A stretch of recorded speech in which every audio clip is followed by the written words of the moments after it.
es un pedido propio de un creyente que reconoce que Dios debe perfeccionar su vida. Haz tu voluntad en mí. Fíjense ustedes que es una canción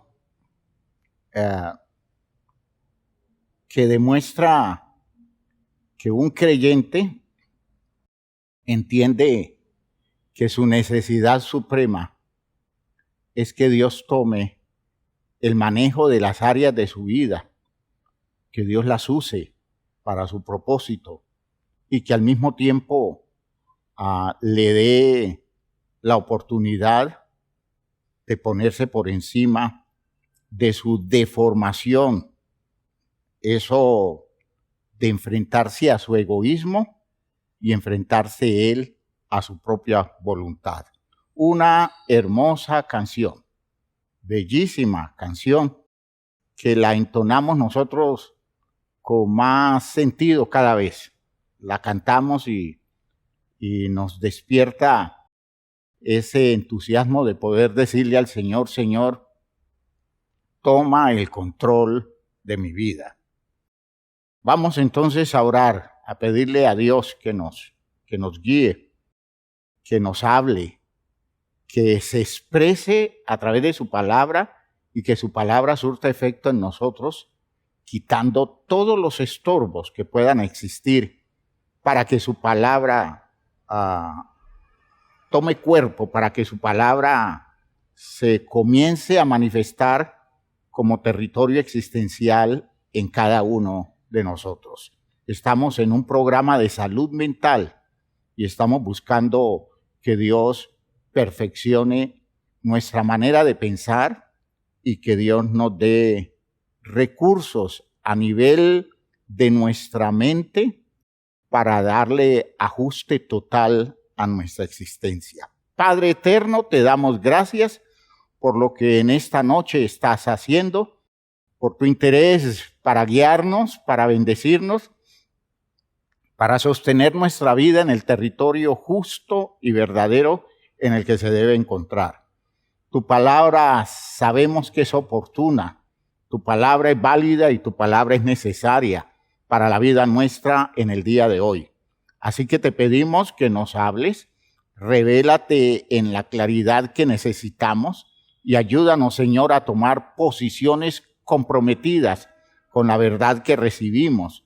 Danos de tu Espíritu, Señor, para poder nosotros orientar todas las acciones de nuestra existencia alrededor de las verdades que vamos entendiendo de parte tuya.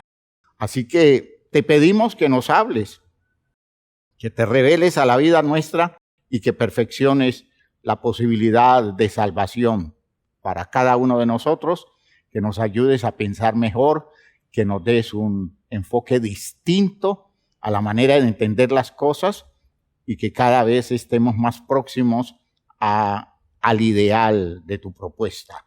En el nombre de Jesús, el Señor. Amén. Amén. Recordemos que el programa de Dios por medio del perdón busca lograr la meta de fondo en la salvación de las personas en un programa creciente de logros. Y recuerden ustedes que son 3 niveles de logros en el programa para su eficiencia total, para su eficiencia completa, que garantice la salvación de quien se aplica al programa. En primer lugar, es la parte del arrepentimiento, perdón, es la parte de entrada, fundamental, imprescindible.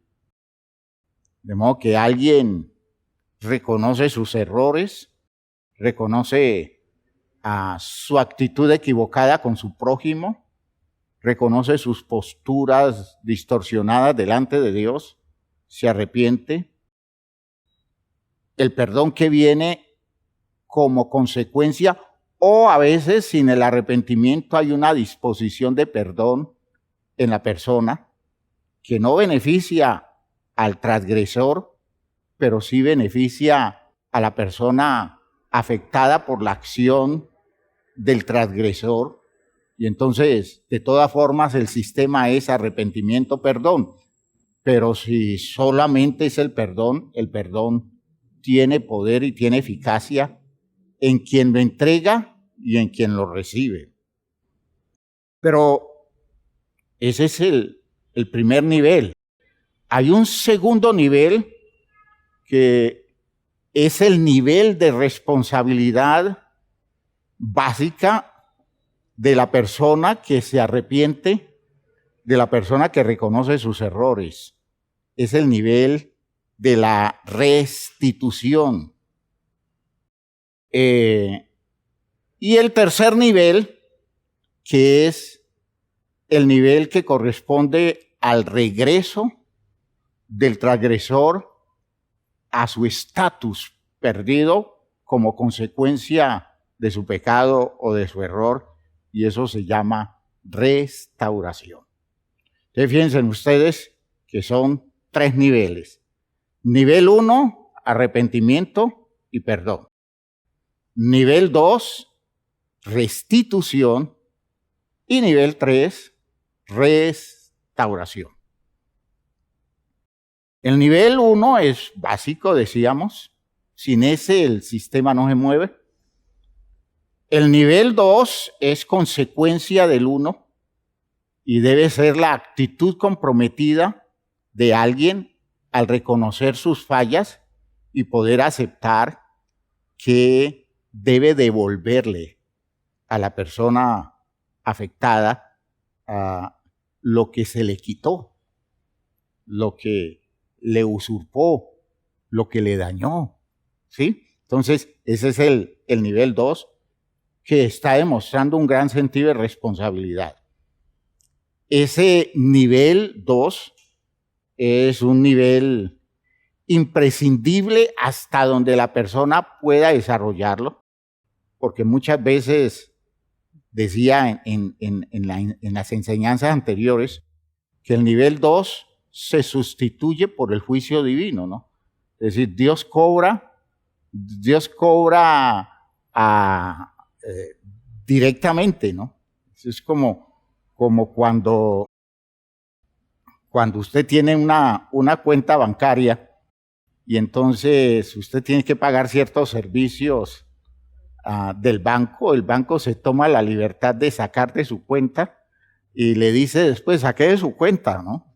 Saque de su cuenta para pagar lo que usted debía pagar, porque usted se demoró en venir a pagar. En esto, la restitución, Dios la saca por la derecha y consiste en sentenciar.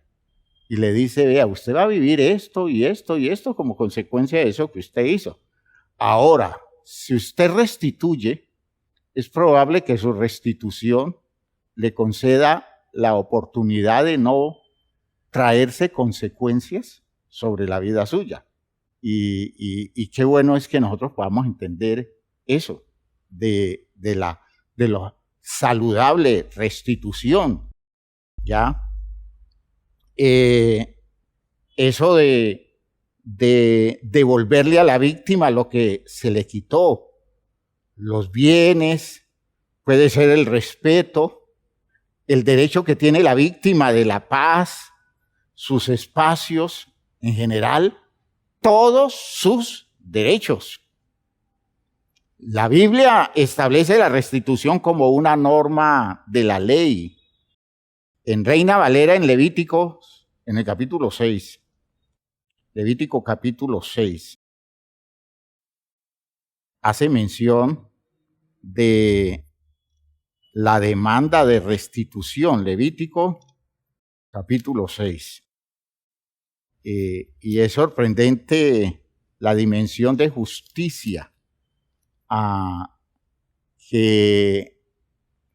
la que se convoca a las personas a través de la restitución. En otras Biblias, muchas Biblias católicas, El texto es el capítulo 5, versículo 20 al 24. En esta Biblia, Reina Valera, es capítulo 5, 6, versículo 1 en adelante. Voy a leer el texto. Habló Jehová a Moisés diciendo: cuando una persona pecare e hiciere prevaricación contra Jehová y negare a su prójimo lo encomendado o dejado en su mano, o bien robare o calumniare a su prójimo, o habiendo hallado lo perdido después lo negare, y jurare en falso en algunas de todas aquellas cosas que suele pecar el hombre, entonces, habiendo pecado y ofendido, restituirá aquello que robó, o el daño de la calumnia, o el depósito que se le encomendó, o lo perdido que halló, todo aquello sobre lo que hubiere jurado falsamente, lo restituirá por entero aquel a quien le pertenece, y añadirá a ello la quinta parte en el día de su expiación. ¿Captan ustedes la demanda? Sí, yo lo robé. Perdóneme. Claro, yo no le pagué lo que usted tenía que pagarle. Yo tenía una deuda con usted. Le presté 5 millones de pesos y alcancé a devolverle 3.500.000, pero usted sabe que hasta allí me dio. Claro, yo he tenido que vivir, ¿no? Y he tenido que pasar mis vacaciones con mi familia y he tenido que hacer inversiones en mi negocio, pero nunca me ha quedado lo suficiente para pagarle el resto que le debo a usted. No le niego la deuda, pero aún yo no lo he podido pagar. Y entonces Dios le dice, pues me hace el favor, a eso que usted le debe a la persona, agréguele el 20% de interés. El cuento ese de que come más que plata el 20%, pues más o menos es lo que Dios le está diciendo a la persona. Póngale el 20% de interés y si quiere, demórese un poquito más, pero pague con todo el interés debido. Es decir, no se las dé de vivo y no quiera resolver simplemente con la idea de perdóneme, porque usted debe restituir. Restituya. Ahora que usted diga, ya no me alcanza para restituir. Entonces, eso le está diciendo a usted las consecuencias que tiene el haber tomado lo que usted no debió tomar. Porque por derecha, la vida le está reclamando lo que usted le debe a otros. Y entonces su negocio no prospera, sus condiciones no son bendición. Ahora, puede ser que su negocio prospere, pero alrededor de su negocio hay dolor, hay sufrimiento, que en la bendición de Dios hubiera querido evitarlo, pero es que usted no resolvió lo que tenía que resolver. Observen ustedes que esto es poderoso, esto es exigente. Para Dios, soluciones de perdón incluyen la restitución. En Isaías en el capítulo 1, un texto que hemos leído, Isaías capítulo 1, en el versículo 17, el Señor amonesta a Israel y le dice, aprended a hacer el bien, buscad el juicio, restituid al agraviado, haced justicia al huérfano, amparad a la viuda, etcétera, etcétera. Es decir, no evada sus responsabilidades a nivel de la justicia. No quiera resolver el asunto pasando de agache y diciendo, pues no se pudo. ¿Qué culpa tengo? No se pudo. ¿ya? ¿Qué quiere usted que haga? Frases muy célebres en la gente que toma posturas agresivas cuando el otro le dice, me debe, usted me debe. Sí, yo sé que le debo, pero ¿qué quiere que haga? Pues que pague, ¿no? Que pague, pero la gente toma el asunto como ofensa, lo que no hizo cuando pidió que le prestaran lo que le prestaron, ¿ya? Fue muy humilde y le dijo, le aseguro que lo más pronto posible, y yo sé que apenas me llegue este dinero, yo le voy a pagar, y el dinero le llegó, hizo negocios con el dinero y nunca pagó, ¿ya? ¿Qué viene como consecuencia? El ajuste por derecha. Y entonces comienzan las cosas a no marchar como deberían marchar. Hay muchas condiciones en situaciones económicas que convendría revisáramos el sistema de la restitución. ¿Con cuántas cosas nos hemos quedado nosotros sin resolverlas, dejando en desamparo o dejando en condiciones difíciles personas que a veces han hecho sacrificios para servirnos, ¿ya? Para ayudarnos, para bendecirnos la vida, ¿ya? Porque es muy fácil decir, no tengo con qué pagar, ¿ya? Y de hecho, en muchas ocasiones es así. Pero lo que uno nota que sucede con mucha frecuencia es que no hay voluntad para devolver, es decir, no hay voluntad de restituir, para sanar la herida abierta. No hay voluntad para devolverle la honra perdida a una persona.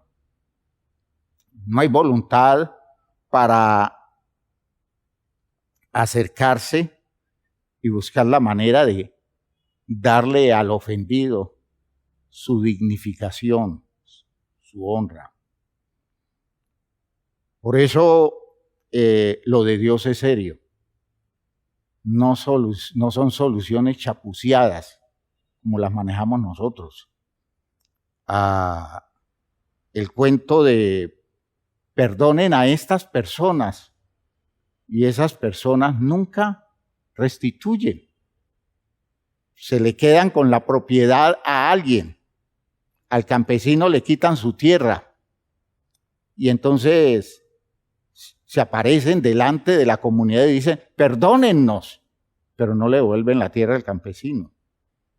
Hay que presionarlos, hay que casi ahorcarlos para que le devuelvan a quien le quitaron su bien, se lo devuelvan. Y entonces uno dice, ¿en qué ambiente de justicia nos estamos moviendo? Porque hay muchos intereses en juego alrededor de todas esas cosas. El derecho que tienen las víctimas de ser restituidas. La sociedad colombiana eso lo toman casi por juego. Hacia eso no se acercan las grandes soluciones. Ahora, muchas veces se le pide al Estado que restituya lo que los maleantes destrozaron y destruyeron. De hecho, un Estado responsable tendría que asumir, pero alrededor de todo esto hay un ambiente de impunidad donde todo se queda así. Y eso tiene que verse con todo lo que hacen los corruptos.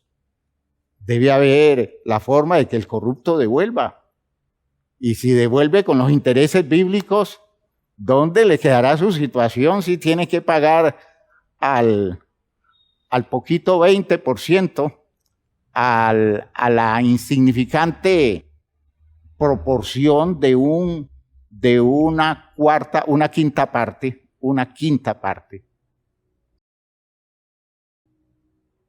Y eso es justicia divina, ¿no? Fíjese que no es el cuento de un poderoso equipo de contadores. Eso lo establece Dios como reclamo de justicia. ¿Y qué significa un 20% más del honor afectado de una persona? ¿Y qué significa más un aumento en el 20% de de una persona calumniada, ¿ya? De una persona maltratada, de una persona agredida, una persona humillada. Fíjense ustedes que pensar en la restitución es una demanda muy fuerte del principio bíblico. Es todo un reto en el manejo de la justicia y es algo que nosotros debemos entender, nos lo demanda Dios. Pero está el tercer nivel, ¿recuerdan? ¿Cuál es ese tercer nivel? ¿Recuerdan? La restauración. La restauración es regresarle al ofensor que ha restituido, que ha hecho las cosas válidas, al estatus, regresarlo al estatus social relacional que tenía antes de su delito. De hecho, esa es la meta de fondo del arrepentimiento y perdón. Mucha gente, por sus delitos, por sus errores, por sus pecados, han perdido el estatus de la bendición de hijos de Dios y de los derechos eternos de los hijos de Dios. Y lo que Dios quiere es restituir eso, restaurar eso. Es volverle a la persona la oportunidad de regresar a la dimensión de un hijo heredero de Dios, obviando todas las implicaciones dolorosas de sus errores, de sus salidas en falso, de sus equivocaciones comunes. Sin embargo, la restauración no es un resultado que siempre se obtiene. A veces hasta se acerca la restitución a lo adecuado. Hay arrepentimiento, hay perdón, pero las cosas se quedan tan cortas que el tercer nivel no llega, y no llega convenientemente, ¿ya? No es un resultado que llegue siempre y se precisa de mucha sabiduría para no pecar por exceso o por defecto al tomar la decisión de restaurar. A mucha gente se restaura sin que tenga las condiciones para recibir esa dignidad de ser restaurado. Y a mucha gente se le impide la restauración cuando goza de todos los méritos para alcanzarla, pero las limitaciones de la persona que debería restaurar hace que la restauración no llegue, y muchas veces el que fuera víctima se convierte en victimario, actuando, por ejemplo, en forma vengativa por el error que cometió el otro, que restituye bien, que se arrepiente, que busca el perdón adecuadamente, pero la otra persona, negándose a crecer, aún descubriendo la validez de las posiciones que toma el arrepentido, no abre ninguna puerta. O sea que esta restauración es una cosa muy exigente, se demanda mucha sabiduría y sabiduría de las personas comprometidas y sabiduría del ambiente en el que esas personas comprometidas se mueven. Se demanda mucha, pero mucha sabiduría. La restauración está dependiendo de las condiciones o desarrollo de quien perdona y o de quien es perdonado. Cuando el que perdona no puede superar sus temores o desconfianza por condiciones propias, por ejemplo, un trauma remachado, el término remachado más o menos se asume para situaciones en donde una persona le toca repetir con personas distintas o en situaciones distintas una misma situación. Una niña que viene defraudada por el abandono del papá. Y ese abandono del papá no lo ha manejado bien, no lo ha superado. Y el papá la abandonó cuando era niña. Abandonó el hogar. Esa niña crece, esa niña se casa y ahora en su matrimonio encuentra una actitud de infidelidad del esposo. De pronto una salida en falso de él. Y ella toma eso como una cosa muy grave, que lo es. Y entonces dice ella, no, yo no lo perdono. Y si lo perdono, yo no quiero saber nada de él. Pero mire que la persona ha hecho ajustes, la persona ha cambiado, la persona está buscando soluciones reales. Lo que ella no sabe es que su experiencia está remachada, ¿ya? Es decir, como si le hubieran puesto una puntilla más para hacer que se bloqueara en condiciones más complicadas, porque ya no es uno, sino son dos, que para ella han cometido el mismo error, y error repetido es un error que se ve como una cosa insuperable.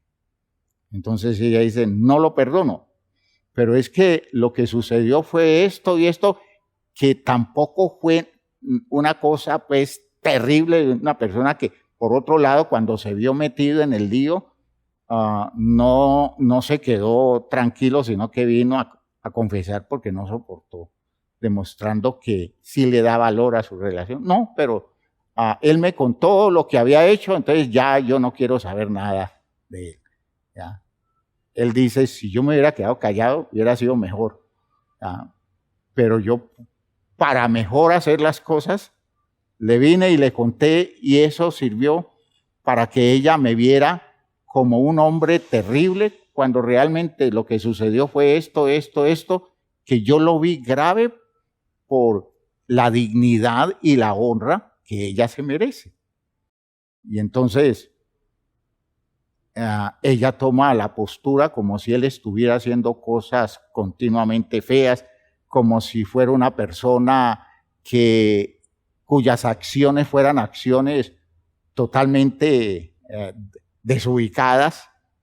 Que fíjense ustedes que no siempre la restauración se da como idealmente debiera darse, ¿ya?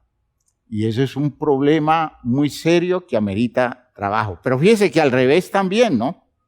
Cuando se restaura a quien no debe restaurarse, ¿ya? Cuando la persona perdonada no evidencia cambios que den garantías para restaurarlo, y sin embargo se busca hacer ese esfuerzo en alguien que no tiene la más mínima voluntad. Por eso este tiempo del mensaje lo voy a dedicar a expresar algunas ideas para tomar en cuenta en esto de la restauración.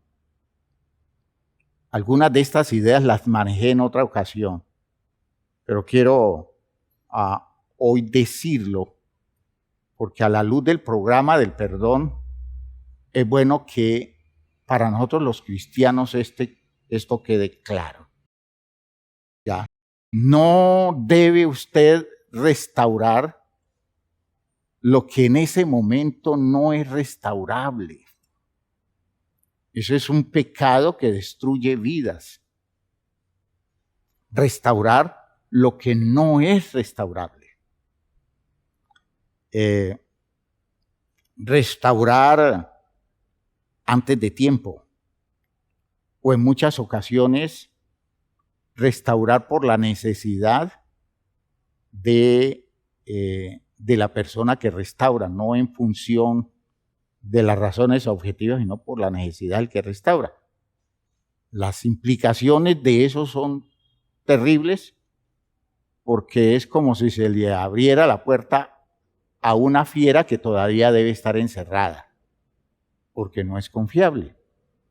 Y ese tipo de errores, como decía en la reunión anterior, ese tipo de errores, además de ser muy frecuentes, produce implicaciones muy tristes. De modo que digamos, ¿qué tipo de relaciones no se debe restaurar aún? En primer lugar, usted no restaure una relación pecaminosa. Si su relación se establece en territorios de pecado, no la restaure. Y si la persona demanda restauración porque se arrepintió de sus errores, de sus actitudes equivocadas, pero usted descubre que el territorio en el que se va a mover la relación es un territorio moralmente indebido, no cometa el error de persistir en un estado del que Dios la quiere sacar.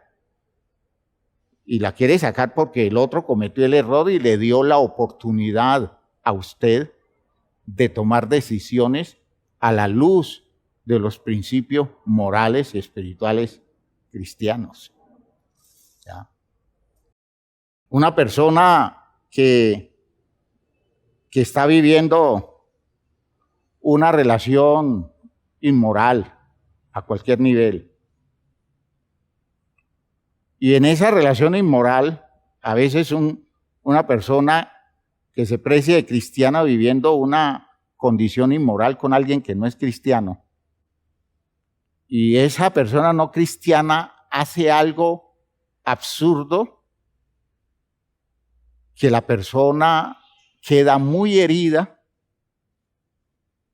y se suelta de ese espacio relacional inadecuado. Esa persona se arrepiente, la persona que comete el error, y la persona que perdona no logra entender que lo que sucedió fue una voz de alerta y una oportunidad preciosa para salirse de algo en lo que no debe estar. ¿Ya? Una relación establecida en un territorio moralmente comprometido o inaceptable. En la primera carta a los Corintios, el apóstol Pablo le dice a la iglesia, en el capítulo 7, le dice, en cuanto a las cosas que me escribisteis, bueno le sería al hombre no tocar mujeres. Es decir, bueno le fuera no meterse en problemas de orden sexual. Pero por causa de las fornicaciones, cada uno tenga su propia mujer y cada uno tenga su propio marido. El marido cumpla con la mujer el deber conyugal y asimismo la mujer con el marido. No quiero hacer un mensaje dirigido al problema de índole sexual en la relación de pareja, pero quiero dejarles ver que hay condiciones donde las actitudes de las personas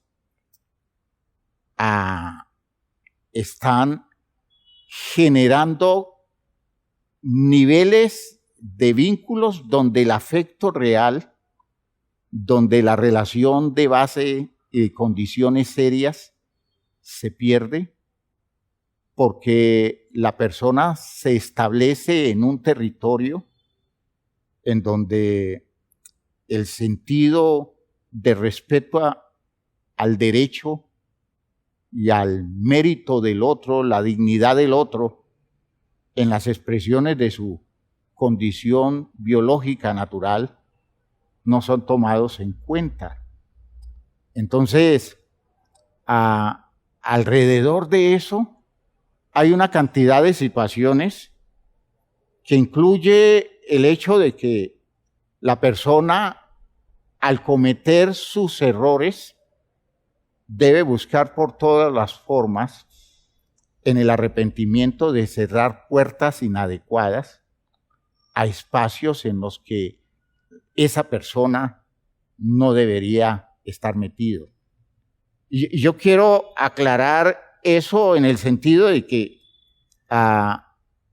las condiciones pecaminosas que incluyen hasta las acciones de autosatisfacción sexual, muchas veces debidas al manejo inadecuado de la relación de pareja, amerita que las soluciones de fondo sean soluciones en donde lo que se restaure permita que cada quien tenga los espacios y las posibilidades de plenitud o de oportunidad de satisfacción de lo que moralmente es lo correcto.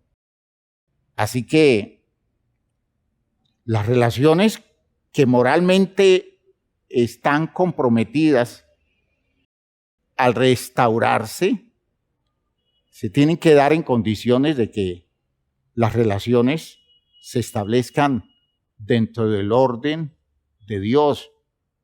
Por ejemplo, dos personas están viviendo en unión libre, entran en conflicto, se distancian. Ahora viene el plan de arrepentimiento, perdón, de restitución, y entonces viene la restauración.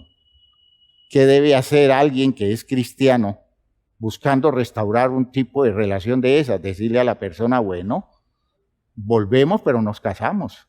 Es decir, antes de volver nos vamos a casar, porque ya no vamos a seguir viviendo en esas condiciones donde usted me va a seguir diciendo que usted prefiere vivir en unión libre porque no le interesa el matrimonio conmigo. Si no le interesa, entonces mejor que no nos encontremos nuevamente. Y todo se va colocando en el sitio correcto. ¿Por qué? Porque las relaciones pecaminosas no deben restaurarse. Una relación que compromete inadecuadamente el propio cuerpo de la persona, esto es muy importante. En las relaciones de pareja, el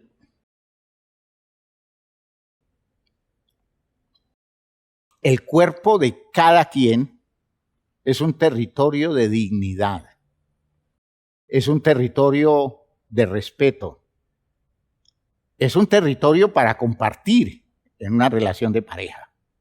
¿Ya? Los cuerpos se comparten en la relación de pareja, pero compartir el cuerpo no significa que una persona tenga el derecho de tratar la condición humana del otro en una forma deshonrosa o que atente contra la conciencia moral de la persona. De modo que en un conflicto creado a ese nivel, restaurar significa que el manejo inadecuado, el uso del cuerpo inadecuadamente, que está afectando la moralidad, la sensibilidad moral de alguien, es algo que se deben comprometer a no volverlo a usar de esa manera. Miren ustedes lo que dice la primera carta a los tesalonicenses en el capítulo 3. Leo la versión del Peregrino o la Biblia de nuestro pueblo. Son dos versiones muy semejantes. Cuando en esos dos versículos dice, esta es la voluntad de Dios, que sean santos, que se abstengan de las inmoralidades sexuales, que cada uno sepa usar su cuerpo. Reina Valera dice el cuerpo de o a su esposa, dice Reina Valera. Aquí dice su cuerpo con respeto sagrado, sin dejarse arrastrar por los malos deseos como hacen los paganos que no conocen a Dios. Dice que en ese asunto nadie ofenda o perjudique a su hermano, porque el Señor castiga tales ofensas como se lo hemos dicho e inculcado. ¿Qué está diciendo Pablo? Dice, usted tiene que respetarle el cuerpo a su cónyuge. Usted puede tener intimidad con su cónyuge porque es un derecho suyo, pero usted no puede exigir cosas que atenten contra la moralidad de su cónyuge. Si esa persona, hombre o mujer, ofendido en su sensibilidad moral por las demandas y el uso inmoral de su dignidad corporal por el otro, prefiere distanciarse o separarse porque se ve ofendido, se ve afectado en su conciencia espiritual y dice, yo no quiero vivir con esta persona así. El momento en que se perdona y se hace la restauración, debe ser que la persona esté consciente que de allí en adelante su dignidad corporal va a ser respetada. Fíjense en ustedes. ¿Ya? Porque es causal cristiana de separación conyugal, la violencia de tipo sexual, el abuso en el que una persona es exigida a prácticas sexuales que no corresponden a lo que en sensibilidad moral y espiritual una persona acepta como normal o como válido. Yo quiero dejar eso claro, porque el hecho de una persona tener que aceptar a la fuerza una demanda de tipo sexual que no corresponde a su conciencia, eso es un atropello de orden moral, eso es un abuso, y la persona tiene libertad para decir, yo no puedo seguir compartiendo el lecho con una persona que me trate a mí de esa forma. La Biblia eso lo define como fornicación, ¿ya? La Biblia lo define como un pecado de orden moral sexual. Entonces, al entender esas cosas, restaurar una relación en esas condiciones tan afectadas es algo que expone a la persona a peores condiciones y desde el punto de vista moral, esa persona no es consciente de que está abriendo una puerta que espiritualmente no le conviene.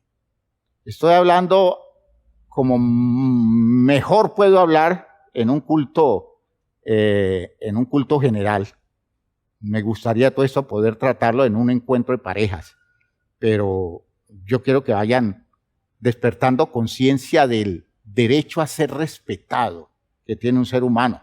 No solamente las mujeres, también los hombres. También los hombres. Entonces, por favor, entiendan estos principios. Por otro lado, no restaure una relación que ha sido marcada por extremo abuso físico y emocional. Oigan lo que estoy diciendo.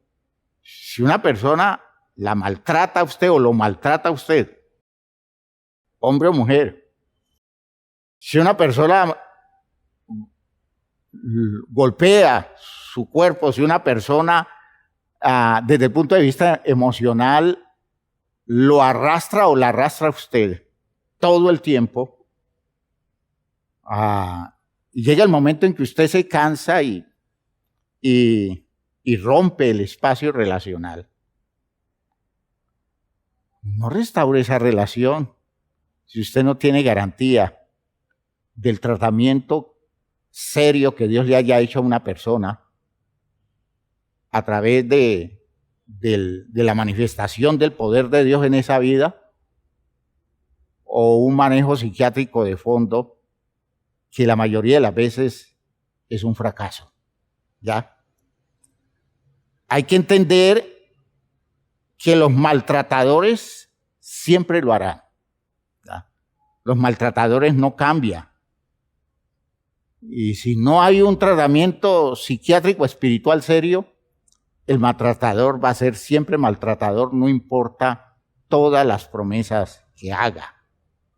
Hermanos, eso es una condición que está más allá de las simples razones o argumentos, por lógicos que sean los argumentos.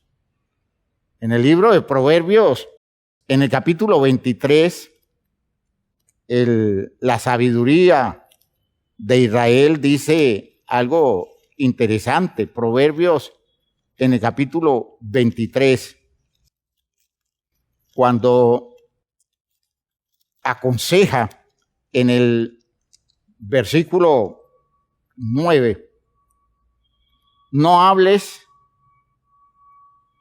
a oído del necio, porque menospreciará la prudencia de tus razones.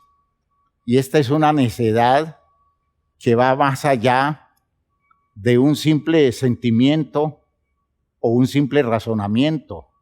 Es un estado de estructura de vida. Y usted puede llenarle la vida de consejos a esa persona y la persona decir, yo lo entiendo, para mí es claro. Eso no quiere decir que va a cambiar. De modo que cuando se presente una nueva situación que precipite su reacción, necesariamente esa persona se va a comportar como siempre lo ha hecho. Así que ese tipo de relaciones no se restaura con facilidad. Esas puertas no se deben abrir simplemente porque a alguien nos convence por 2 o 3 días, 2 o 3 semanas o 2 o 3 meses que ha cambiado radicalmente su vida.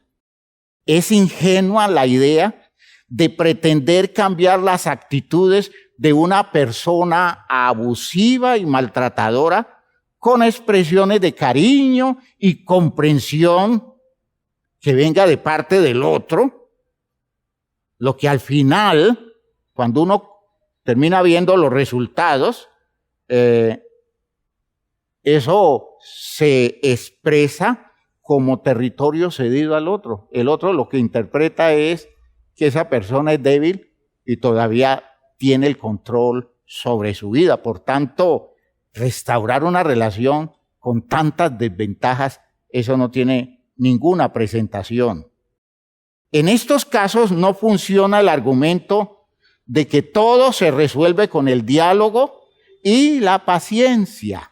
A veces se le dice a la persona, tenga paciencia y hablen. Yo sé que hablando se resuelven las cosas. Estas cosas no se resuelven hablando.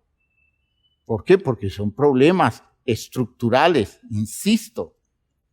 Miguel Agustín Príncipe, en un poema que es como una especie de fábula, decía en su historia del hombre y el burro, historia que me enseñaron muy pequeño, ¿ya?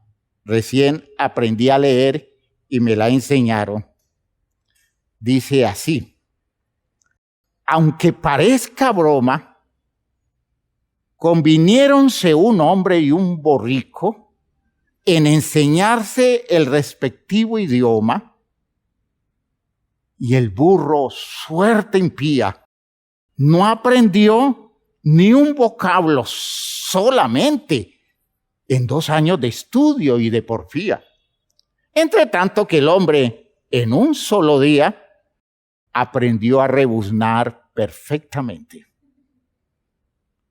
Conclusión: no trates con el bruto ni un minuto, pues no conseguirás la alta corona de hacerle tu persona y puede suceder que él te haga bruto.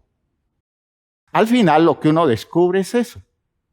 La persona que termina jugándole a alguien que se mueve bajo la fuerza de impulsos, instintos, pero que tiene mucha labia y mucho argumento para convencer, termina seducido por el desubicado aceptando los condicionamientos de quien está en peores condiciones y no teniendo la sensibilidad para decir, no, Señor, yo no abro esa puerta porque usted no tiene cómo tratarme a mí con la dignidad que yo debo ser tratado.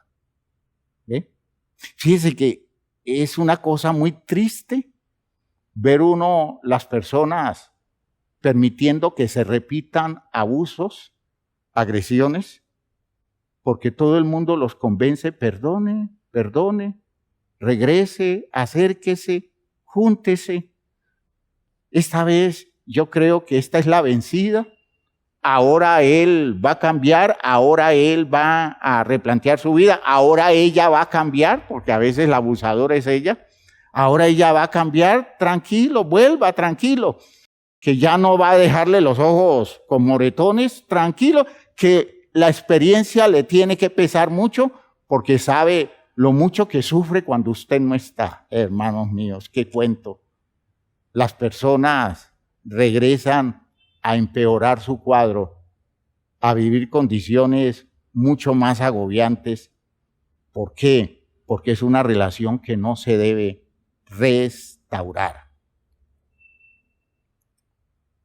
Además, hermanos míos, una reconciliación completa es imposible si la persona aún es hostil. Cuando usted trata de acercarse y en un momento de ira ve que salen las mismas reacciones, pues imagine qué debe hacer usted, colocarse a distancia.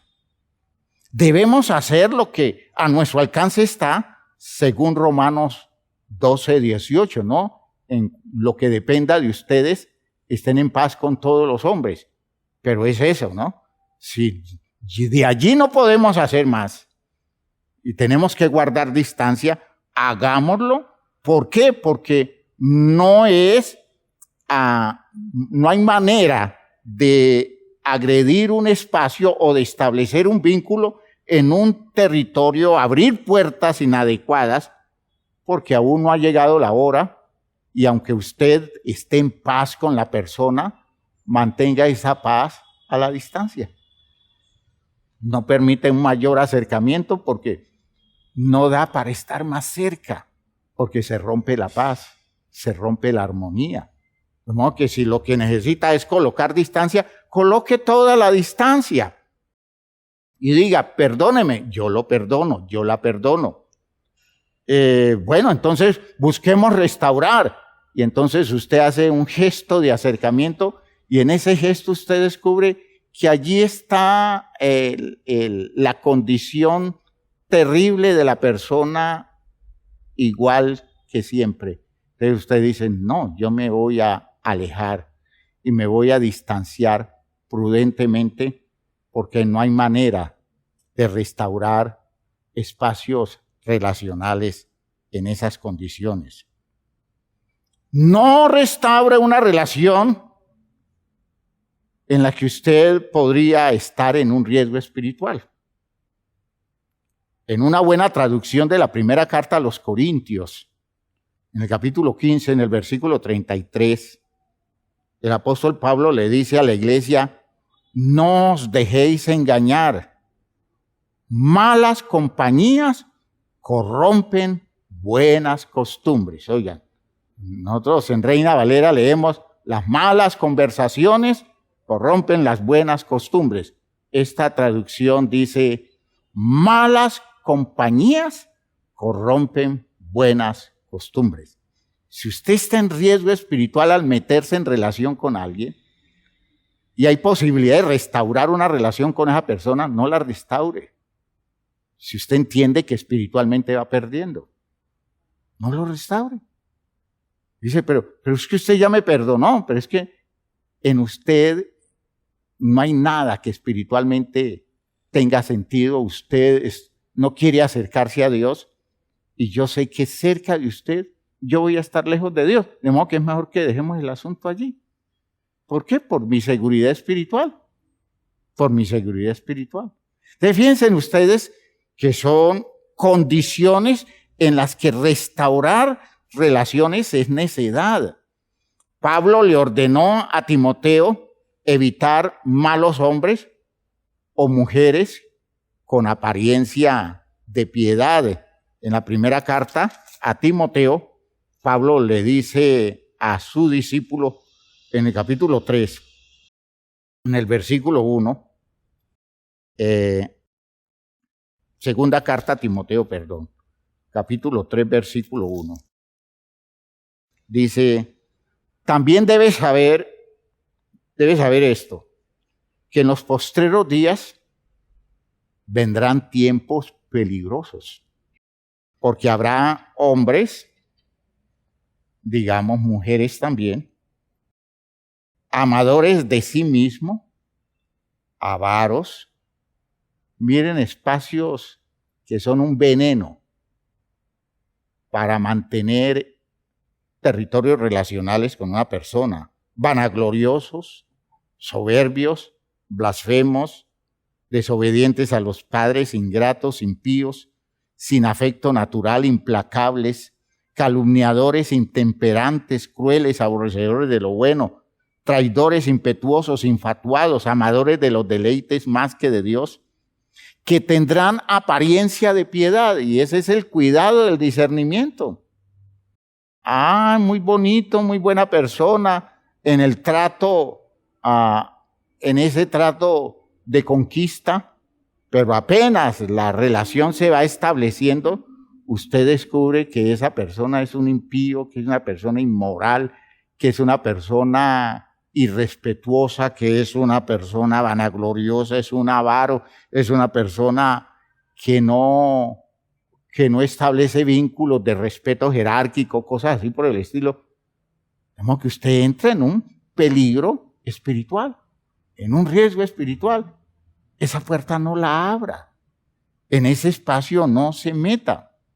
Es de las cosas que quiero tratar en este encuentro que vamos a tener con los solteros. Mostrarles espacios relacionales que no deben abrirse, que siquiera debe la persona pensar en generar un vínculo de amistad que podría precipitar una relación después porque se despiertan sentimientos. Son cuidados que se deben tener. Dice en el texto, en el versículo 6, hablando de esas personas, dice, estos son los que se meten en las casas y se llevan cautivas a las mujercillas cargadas de pecados, arrastradas por diversas concupiscencias. Ahora, fíjese que dice de las mujeres, pero de los hombres también. ¿En dónde caen?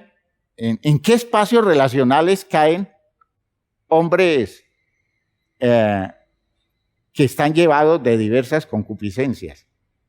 En relaciones con personas que no se cuidan porque no tienen valor moral, porque tienen otros intereses en juego y juegan porque el poder que los arrastra es el poder de las concupiscencias. De esas personas dice el versículo siguiente, que son personas que están todo el tiempo aprendiendo y nunca llegan al conocimiento de la verdad. Son personas que por tanto no aprenden a discernir. Y fíjense ustedes que cuando usted tiene la oportunidad de descubrir las condiciones inadecuadas de una persona que por esa razón lo lleva a romper una relación, en el perdón, restitución, usted debe cuidarse mucho de restaurar la relación para que siga por lo mismo. Si una relación me ha puesto en mala ubicación espiritual, esa relación yo no la restauro, porque no tiene sentido perderme mis oportunidades espirituales por estar al lado de alguien que no honra el lugar de ser mi cónyuge, de ser una persona que comparta mi vida. ¿Por qué? Porque no respeta los territorios de mi salvación, porque no le importan los territorios de su propia salvación. Finalmente, y como en otra ocasión expresaba, no se debe restaurar una relación hasta que la idea del perdón no sea el sentido común. Que alguien perdone en serio y que alguien asuma el perdón en serio. Usted puede perdonar y al otro le importa un comino su perdón, porque no le importa que usted lo perdone, pues no tiene ningún interés de cambiar. O usted puede ser perdonado por una persona que al final dice que lo perdona, pero todo el tiempo le está cobrando lo que ha hecho. Entonces, entienda que el perdón es una cosa de sentido común, por tanto, que con igual criterio debe manejarlo el que perdona y aquel que es perdonado. Escuchen bien lo que estoy diciendo. De modo que cuando no es sentido común el perdón, esa idea del perdón, no se meta a restaurar una relación porque las cosas van a seguir lo mismo o peor. Así, digamos, no restaure una relación con alguien que cree que el otro está en eterna deuda. Por tanto, debe aceptar los manejos irrespetuosos y ofensivos del que sigue cobrando por su derecho a la venganza. Ha pasado un año, han pasado 2, han pasado 3 años, y usted ha hecho todo el esfuerzo por dejar ver su cambio, y la otra persona a la primera oportunidad le lanza el sablazo de recordarle los errores suyos y que por tanto a usted ya no lo quiere o a usted ya no la quiere y que por tanto no tiene ningún interés de que las cosas continúen. Es decir, se vuelve todo un conflicto con mucha frecuencia. Una persona que no entiende que si llegó el momento de la restauración es voltear la página y dejar eso atrás. Pero 2, 3 años, 4 años, 5 años adelante sigue repitiendo lo mismo. Pues sí, tiene derecho a eso, pero usted también tiene derecho a no meterse en un espacio relacional donde su dignificación merecida por restauración no es valorada ni es aceptada. Fíjense que son cosas de sabiduría, cosas de sabiduría. Hay relaciones que ya se perdieron.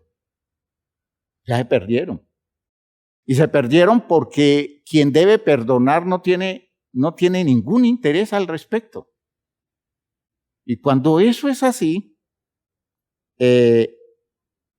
mantenerse allí buscando espacios afectivos cuando la otra persona no asume el perdón con la posibilidad de una restauración, aún viendo los cambios reales de la vida de la persona, es para que la persona entienda que no debe seguir insistiendo y que debe asumir, a pesar de todos sus esfuerzos, de todas sus restituciones y de todo lo que haya hecho, debe asumir que la relación se perdió y comenzar a construir su vida al margen de esa relación.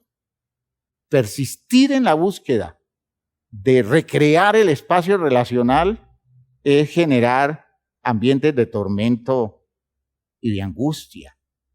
En este caso, es la persona perdonada que tiene que cuidarse de la desubicación de quien perdona. Aún no ha llegado la hora del regreso y es probable que nunca llegue esa hora, ¿verdad? Que nunca llegue. Y eso yo quiero advertirlo porque conozco muchos casos desde el lado de quien perdona, ¿no? Como problema de quien perdona, no de la disposición del perdonado, sino como problema de quien perdona, ¿ya? Y conozco los casos y he tenido que aconsejarle a la persona y decirle, no insista más porque usted está abocando su futuro a un sufrimiento enorme porque en el corazón de esta persona no hay interés para cambiar el enfoque que tiene. Ahora, ¿Será que lo que pasó fue muy terrible para que se diera así? La mayoría de las veces no. ¿Será que la persona realmente se reconoce como una persona mentirosa y fraudulenta? Estoy hablando no de esos casos, no de esos casos, que son muy poquitos los casos que uno conoce de personas auténticamente arrepentidas que están replanteando las cosas, pero cuando uno ve que en esa persona que ha perdonado y posiblemente ha perdonado sinceramente, pero la restauración no es algo que lo ve lógico, lo ve válido, eso no se puede forzar, eso no se puede imponer. A nadie se le obliga a eso, siquiera Dios lo obliga, ¿ya? Entonces, aceptar que eso hay que dejarlo quieto. Eso hay que dejarlo quieto. Entonces, fíjense que estoy diciendo cosas muy claras para que no nos llamemos engaño, porque es peligroso engañarnos en ese sentido. O una relación con alguien que no acepta su parte de responsabilidad. Ya en este caso es el que en el conflicto se entiende que hay errores que se cometen, trae rupturas, y hay quien dice es que el error es suyo, yo nada tengo que ver, y sucede que esa persona sí tiene que ver. Si usted, habiendo confesado su delito, descubre que la otra persona no tiene interés de reconocer sus errores, no restaure usted esa relación. Porque en esa presunción de inocencia, usted está perdido. Usted está perdida. Es que quien se fue de la casa fue usted, le dice él a ella. Es que usted fue la que salió huyendo de la casa. Y ella le dice, ¿y por qué me fui? Porque usted estaba haciendo esto. Usted no puede probar eso. Eso no es cierto. Entonces, esa persona le dice, bueno, ahora regrese. Si quiere regresar, regrese.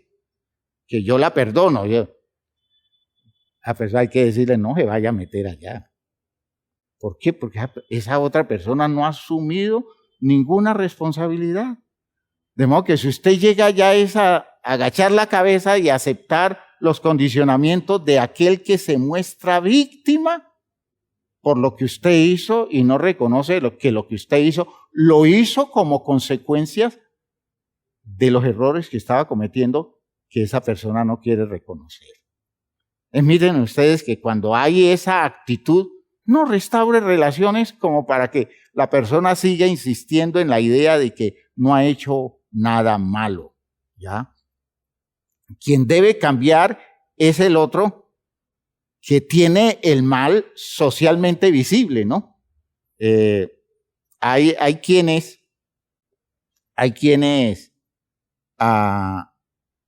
agreden tanto la vida de alguien que esa persona termina metiéndose en un espacio relacional inadecuado. Entonces, cuando todo el mundo ve el espacio relacional inadecuado en el que se metió, y más si es mujer, entonces todo el mundo le cae encima. Mire que usted le fue infiel, mire que usted hizo esto, pero nadie ve el problema que genera la actitud despreciativa, ofensiva, maltratadora de un cónyuge que por fuera se ve como una linda persona, como un gran hombre o a veces como una gran mujer, pero sí ven el problema que comete la otra persona, de modo que esa relación no la restaure, porque usted tiene que llegar arrepentido, esperando que la otra persona lo dignifique cuando usted sabe que todo se precipitó por las acciones equivocadas de él o de ella que los demás no ven. Que los demás no ven. De modo que esa puerta no la abra, no se meta allí. ¿Ya? ¿Por qué? Porque va a empeorar su condición, su estado. Y por último, no restablezca una relación con alguien que no ha perdonado o con alguien que no quiere ser perdonado. Si usted requiere el perdón de alguien, esa persona dice, yo no lo perdono, no restablezca la relación. Aunque usted diga, me arrepentí, cambié, no restablezca la relación porque no lo han perdonado. Y si no lo perdonan, allí no hay nada que hacer. O nunca restablezca una relación con alguien que no se ha arrepentido, con alguien que no está esperando que lo perdonen. Simplemente que le acepte el asunto así y le dice, es que yo soy así. Y usted sabía cuando se casó conmigo que yo era así. El manido cuento de quienes se sienten con el derecho de pedir respeto para como son, agrediendo con eso que son la vida de los demás. No restaure esa relación. Si esa persona no asume el arrepentimiento, no le interesa el perdón suyo, usted no se interese por compartir la vida con esa persona, porque va a sufrir mucho. Como ven ustedes, son muchas cosas que podemos decir al respecto, pero con esto les doy pautas y espero que tomemos seriamente eso de restaurar. Hay mucho que decir, no voy a tratar más al respecto, porque son temas que de pronto para profundizarlo quiero meterlos a espacios de reuniones especializadas como un encuentro de parejas o algo así. Pero quiero dejarles más o menos la idea para que entiendan que no siempre que hay un perdón, las relaciones deben restablecerse y no siempre es el tiempo suficiente el que usted cree que se necesita para restaurar un espacio relacional. Podrá darse hacia adelante o podrá que nunca se dé, pero usted debe ser muy cuidadoso y en ese sentido pida orientación y ayuda. Les pido el favor de que se pongan de pie. Vamos a orar.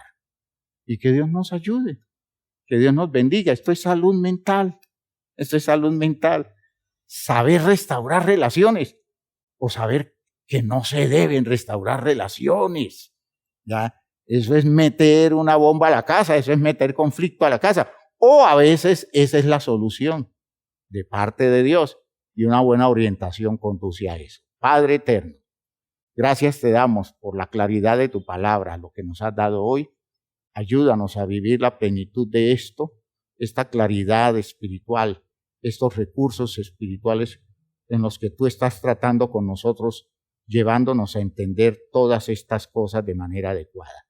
En el nombre glorioso de Jesucristo te doy gracias por lo que nos has permitido recibir, por lo que nos has permitido desarrollar y te pido que nos des la sensibilidad para actuar consecuente con las enseñanzas que hoy recibimos. Ayúdanos en la orientación de la iglesia, ayúdanos a ser sensibles, ayúdanos a ser sabios, a ser prudentes alrededor de todas estas cosas. Bendice la vida de cada uno de mis hermanos que está viviendo este tipo de conflictos y condúcelos a las soluciones válidas con la ayuda y la bendición tuya y la manifestación de tu Espíritu. En el nombre de Jesús. Amén. Amén. Hermanos míos, recuerden, todo se puede hacer en el tiempo preciso y con una buena guía. Consulten la iglesia antes de tomar decisiones. Dios los bendiga. Salúdense unos a otros.